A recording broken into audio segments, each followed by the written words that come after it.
ជួនកាលក៏ហត់ដែលចេះតែនិយាយជាមួយខ្លួនឯងបែបនេះ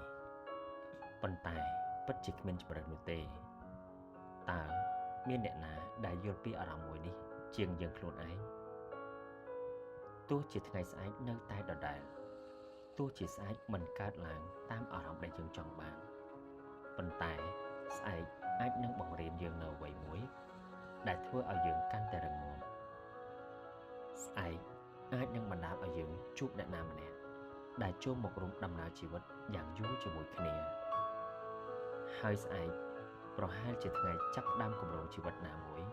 បើទោះជាស្អែកនេះយើងមិនទាន់ចាប់អារម្មណ៍ដឹងក៏ដោយ